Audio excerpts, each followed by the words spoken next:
Hi guys, आप सभी का स्वागत है डेली जीके गुरु पे। और आज की करंट अफेयर्स कुछ इस तरीके से है। पहला प्रश्न, who will be officially proclaim monarch on Saturday morning at a meeting of the accession council. So जैसे कि हमको पता है कि इंग्लैंड की जो महारानी थी क्वीन एलिजाबेथ सेकेंड, वो जो है उनका अभी निधन हुआ है। तो उनकी जगह पे अब उनके सन जो है चार्ल्स थर्ड, ये उनकी जगह पे अब गद्दी संभालेंगे। तो ये हैं चार्ल्स थर्ड। इनका पूरा नाम है चार्ल्स फिलिप्स आर्थर जॉर्ज और इनकी एज 73 ईयर्स है। एग्जाम पर्सपेक्टिव से क्वेश्चन इंपॉर्टेंट है, इसको ध्यान में रखना है। सो नेक्स्ट क्वेश्चन है, where did Indian army and DRDO successfully conducted 6 flight test of QRSAM। तो ये एक मिसाइल है QRSAM, जिसको सक्सेसफुली इसके 6 फ्लाइट जो है वो कराए गए और वो सक्सेसफुल हुए।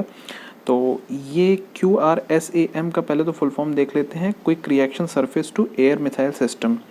ठीक है, ये इंपॉर्टेंट है। और ये कहाँ पर हुआ, तो ऑप्शन है उड़ीसा, आंध्र प्रदेश, केरल, तमिलनाडु। तो इसका राइट ऑप्शन है उड़ीसा। उड़ीसा में भी कहाँ पर हुआ है स्पेसिफिकली, अगर हम बात करें तो चांदीपुर में हुआ है। ठीक है, ठीक। नेक्स्ट क्वेश्चन जो है वो है, हु हैज़ लॉन्च्ड प्रधानमंत्री टीबी मुक्त भारत अभियान। तो एग्ज़ाम के पर्सपेक्टिव से ये बहुत इंपॉर्टेंट क्वेश्चन है। To end TB in the country by 2025। सो 2025 तक टीबी मुक्त भारत बनाने के लिए ये योजना लॉन्च की गई है। और ये किनके द्वारा की गई है, ऑप्शन है नरेंद्र मोदी, राहुल गांधी, श्रीमती द्रौपदी मुर्मू और ममता बनर्जी। सो जो राइट ऑप्शन है वो है श्रीमती द्रौपदी मुर्मू, इनके द्वारा किया गया है। द्रौपदी मुर्मू से रिलेटेड ये अभी अभी हमारी देश की प्रेसिडेंट बनी है। ठीक है, तो इम्पॉर्टेंट क्वेश्चन है, बहुत ही ज़्यादा इम्पॉर्टेंट है, इसको मार्क कर लीजिए, बहुत ज़्यादा इम्पॉर्टेंट है। ठीक है, अच्छा next question, which country will amend it's national anthem. तो नेशनल एंथम को में जो अमेंडमेंट लाने वाली जो कंट्री है वो कौन है, तो ऑप्शन है इंडिया, यूनाइटेड किंगडम, रशिया और चाइना। तो सही आंसर जो है वो है यूनाइटेड किंगडम। ठीक है, यूनाइटेड किंगडम में जो इसका जो राष्ट्रगान था उसको अभी अमेंड किया जाएगा। ठीक है, और जान लेते हैं इसके बारे में। For the first time since 1952 the national anthem of United kingdom will be amended. इसको अमेंड किया जाएगा। 1952 के बाद से पहली बार ऐसा हुआ है कि इसको अमेंड किया जा रहा है। पहले जो इनका जो नेशनल एंथम था वो था गॉड सेव द क्वीन, लेकिन अब जो है चार्ल्स थर्ड इनकी जगह पे आए हैं तो गॉड सेव द किंग हो जाएगा। ठीक है, इम्पॉर्टेंट है, बहुत इम्पॉर्टेंट है, इसको भी ध्यान में रखना ज़रूरी है, बहुत बहुत इम्पॉर्टेंट है। ठीक है, इसको भी ध्यान में रखना है, ज़रूरी है। ठीक, तो नेक्स्ट क्वेश्चन जो है हमारा, first Indian to win diamond trophy. ठीक है, डायमंड ट्रॉफी किन्होंने अभी जीता है, कौन से ऐसे भारतीय हैं, पहले भारतीय जिन्होंने इस ट्रॉफी को जीता है। तो ऑप्शन है Virat Kohli, Neeraj Chopra, Shahrukh Khan, PV Sindhu.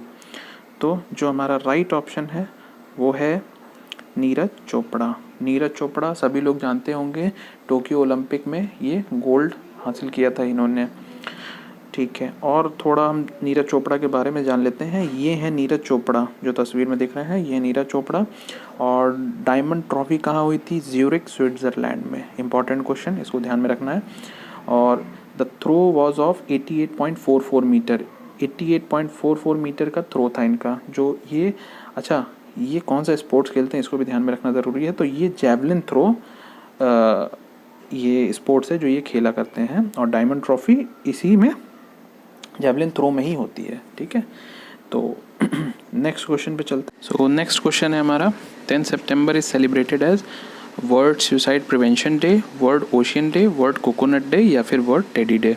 So the right answer is world suicide prevention day. Exam के पर्सपेक्टिव से बहुत ज़्यादा इंपॉर्टेंट नहीं है, ठीक है, याद रखने के लिए, ठीक है, याद रख सकते हैं। So the next question is, अच्छा ये बर्थ एनिवर्सरी सेगमेंट है, तो इसमें बर्थ एनिवर्सरी है गोविंद बल्लभ पंत की। He was an Indian freedom fighter and one of the architect of modern India. So इनका बहुत बड़ा योगदान है इंडिया के फ्रीडम स्ट्रगल के लिए इनका बहुत बड़ा योगदान है। और ये पहले सीएम भी थे उत्तर प्रदेश के, चीफ मिनिस्टर थे पहले उत्तर प्रदेश के, और मिनिस्टर ऑफ होम अफेयर्स में भी ये रहे 1955 से 1961 तक। ठीक है, तो ये हैं गोविंद वल्लभ पंत। सो next question is death anniversary. Abdul Hamid, he was an Indian army soldier who posthumously received India's highest military decoration, the Param Vir Chakra. तो इनको परमवीर चक्र से सम्मानित किया गया था इनके पराक्रम के लिए, जो कि इन्होंने 1965 के इंडो पाक वॉर में दिखाई थी, जहां पर इन्होंने दुश्मन सेना के 8 टैंक्स को डिस्ट्रॉय अकेले कर दिया था, और 90 टैंक को डिस्ट्रॉय करते करते ये वीरगति को प्राप्त हो गए थे। सो ये है हमारा आज का करंट अफेयर्स, और वीडियो अगर अच्छी लगी हो तो लाइक, शेयर और सब्सक्राइब कीजिए। ओके।